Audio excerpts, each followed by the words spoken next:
आ आ आई. Yes. ब ब बदक. क क कणीदार. आ ख ख खमंग. ग ग गोकुळ तू. हा. अगदी घरच्यासारखं. कणीदार खमंग म्हणजेच गोकुळ तूप. पंढूर येथील सविता आश्रमात मध्य प्रदेशातील एक आजी तब्बल 17 वर्ष राहिली. 17 वर्षानंतर तिची तिच्या कुटुंबियांशी भेट होते. तब्बल 17 वर्षानंतर आपल्या आईची होणारी भेट आणि तो क्षण काय सांगतो यामधील दुवा कोण आहे पाहूया. आई सारखे दैवत सारा जगतावर नाही.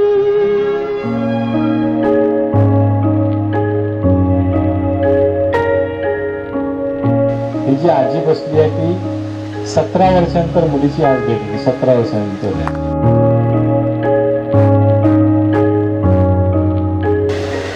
जोरात याच्या कुटुंबासाठी खूप चांगलं 17 वर्षांचा योग घडवणं होतं. प्रत्येक व्यक्तीला आपलं कुटुंब, आपलं घर आणि आपल्या घरातल्या व्यक्ती ह्या प्रिय असतात. अनवधानाने जर कधीतरी या कुटुंबातली एखादी व्यक्ती हरवली आणि ती कित्येक वर्ष जर आपल्याला सापडली नाही तर त्या कुटुंबातल्या लोकांचा जो दुःख असते ते खरंच म्हणजे आपण समजू शकत नाही. कारण एखाद्या घरातली जाणती व्यक्ती जर काही कारणाने जर कुठेतरी बाहेर निघून गेली तर त्या घरामध्ये आलेलं रितेपण हे त्या घरालाच समजते. अशीच एक आजी गेली 17 वर्ष ह्या पंढूरच्या सविताश्रमामध्ये होती आणि तब्बल 17 वर्षानंतर ह्या पंढूरच्या सविताश्रमाचा पाहुणचार घेऊन आज ती आपल्या स्वगृही म्हणजे आपल्या घरी परतते आणि ते सुद्धा मध्य प्रदेशातल्या थेट धार ह्या जिल्ह्यामध्ये. आणि या सगळ्याच गोष्टींना त्या आजीचे जे कोणी नातेवाईक आहेत ते शोधण्यासाठी त्या आजीचे गेली 17 वर्ष संगोपन करण्यासाठी जी व्यक्ती कारणीभूत आहे ती आहे या सविता आश्रमाची संस्थापक अध्यक्ष संदीप परब. पहिला मी त्यांच्याचकडे जाणार आहे की त्यांनी या आजी त्यांना कुठे मिळाल्या आणि गेली 17 वर्ष त्यांचं संगोपन त्यांनी कसं केलं. संदीपजी, खूप आज भाग्याचा दिवस आहे, मानवाधिकार दिवससुद्धा आहे. तुम्हाला माणसातला देव म्हटलं तर वावगं ठरणार नाही.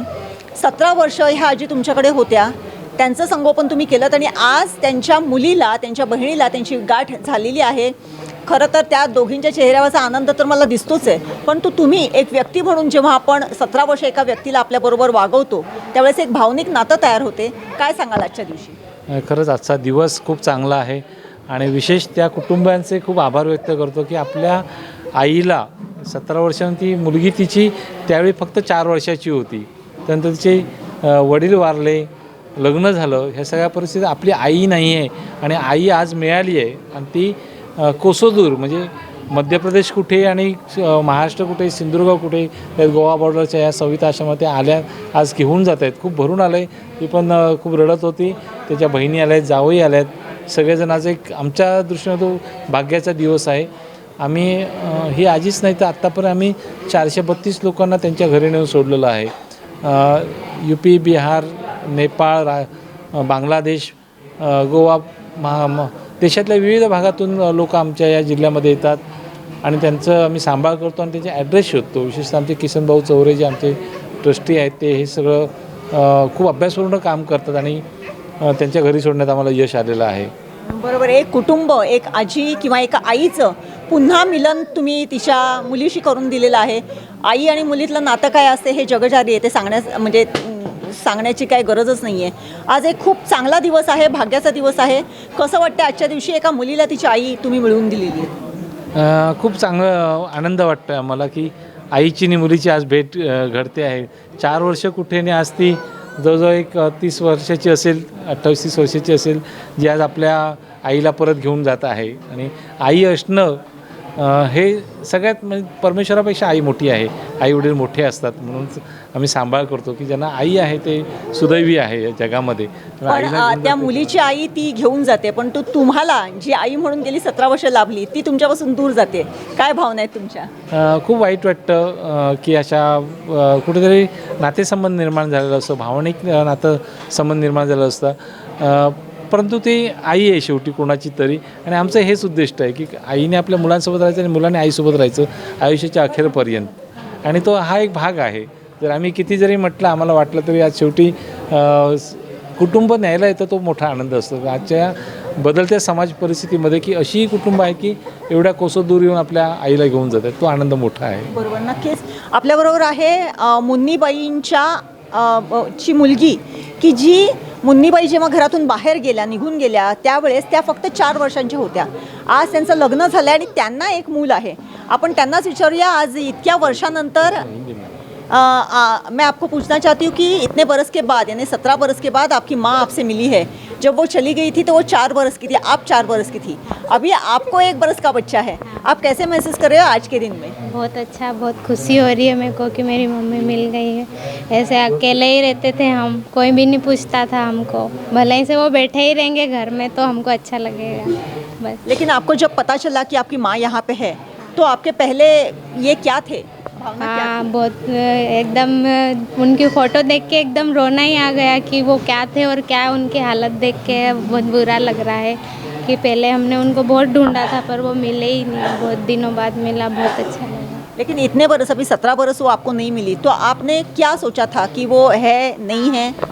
हमने यही सोचा था कि अब नहीं है, वो तो नहीं मिल रहे. नहीं तो किसी को तो दिखते, कहीं तो होता यूँ, मतलब किसी को दिखे भी नहीं. काफ़ी समय हो गया. बरोबर. त्याचबरोबर मुन्नीबाईंची बहीणसुद्धा आपल्याबरोबर आहे. त्यांना पण विचारूया, आपकी बहन आपको इतने बरस के बाद मिल रही है, आपको कैसे लग रहा है? एक बहन जब बहन को छोड़ के जाती है तो का जो दर्द होता है वो जिसको होता है वही समझ सकता है. क्या आपको लगता है? मैडम, जैसे ही हमको कॉल आया तो हम मतलब बड़ी खुशी हुई हमको कि जैसे उन्होंने नाम बताया कि इनके बच्चों के नाम ये हैं, तो हमको बहुत खुशी हुई. हमने सोचा कि उनसे कांटेक्ट करके फिर इनकी फ़ोटो हमने सेंड करवाई. फिर हमको पूरा कंफर्म हो गया कि ये वही है और हमको किसी भी हालत में इनको लाना है. जैसे शुक्रवार को पता चला, हम कल सुबह से निकले और आज सुबह 9:30 बजे यहाँ. कितने घंटे का ट्रैवल करके आप यहाँ पे आए हो? घंटे तो मैडम 12, पूरा 1 दिन और 1 रात हो गई. अच्छा, मतलब 24 घंटे हो गए. अच्छा, अभी जैसे कि आजकल के ज़िंदगी में हम लोग देखते हैं कि अगर कोई ऐसे बूढ़े हो तो अगर है ना वहाँ पे जाने दो, क्या ज़रूरत है अभी उनसे मिलने की, या फिर क्या ज़रूरत है उनको लेके आने की. ऐसी भी विचारधारा अभी समाज में चल रही है. लेकिन आपकी बहन इतने दिनों के बाद मिली, उनकी वो तो बूढ़ी तो हो गई है, वो स्वास्थ्य में से भी थोड़ी कमज़ोर है. कैसे लगता है? हम सोच रहे हैं मैडम, इतने समय बाद मिली है, हम हमारी तरफ से जो भी ट्रीटमेंट है करवाएंगे. हो सकता है उनकी किस्मत की वो अच्छे हो जाए. बहुत समय बाद इन्होंने अपने बच्चों को याद करा है, इतने साल के बाद मतलब बच्चों को याद करा, नाम भी सही बताए. तो हमको बड़ी खुशी हुई कि उनका ट्रीटमेंट हुआ होगा या उनकी याददाश्त आ गई, क्योंकि घर से निकले थे ना, जब भी इनकी मानसिक स्थिति सही नहीं थी. अच्छा, मुन्नी भाई, आपकी लड़की को पहचानते हो आप? क्या नाम है उनका? शकुंतला. शकुंतला नाम है. बहन का नाम शकुंतला है और लड़की का नाम क्या है? मनीषा नाम है. कैसे लग रहा है आज लड़की आई, 4 वर्ष की थी छोटी जब आप उसको छोड़ के आए थे? घर जाने को लिए जाने दो. आपको जाना है घर पे? हाँ. और अभी आपका पोता भी है, आपका पोता है.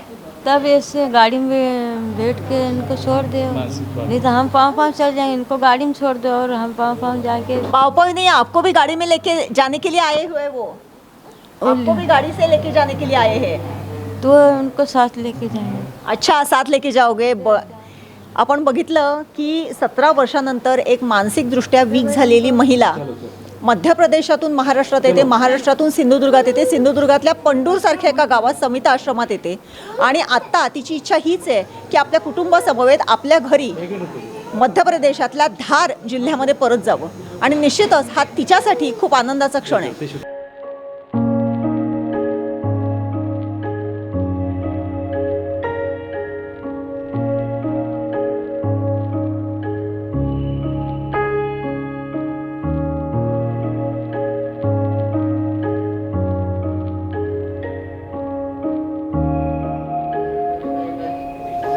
आपण बघतोय मुन्नीबाईला अत्यंत सन्मानाने त्यांचे कुटुंबीय हे घेऊन जाण्यासाठी आलेले आहेत आणि तिला गाडीत बसून ते घेऊन चाललेले आहेत.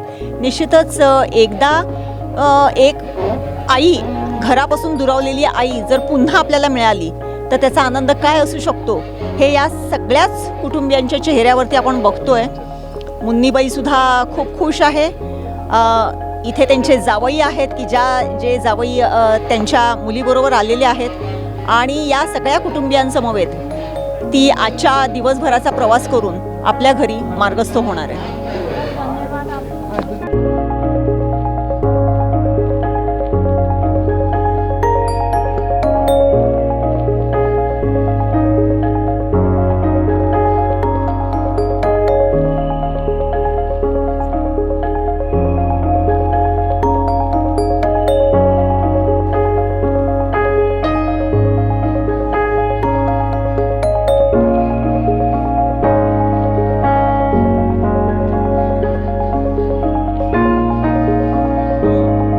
आज तिची मुलगी, तिच्या बहिणी, तिचा जावई आणि तिचा नातू हे सगळेजण तिला भेटलेले आहेत आणि हा आनंदाचा क्षण तिच्यासाठी तिच्या आयुष्यातला निश्चितच आहे.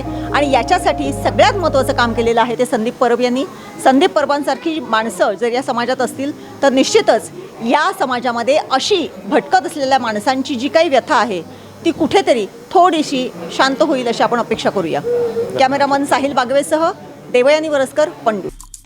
आमचे दिवसभरातले सर्व अपडेट्स, ताज्या घडामोडी आणि थेट लाईव्ह पाहण्यासाठी सबस्क्राईब करा, लाईक करा कोकणचं नंबर 1 महा चॅनल कोकण 7 लाईव्हचं YouTube चॅनल.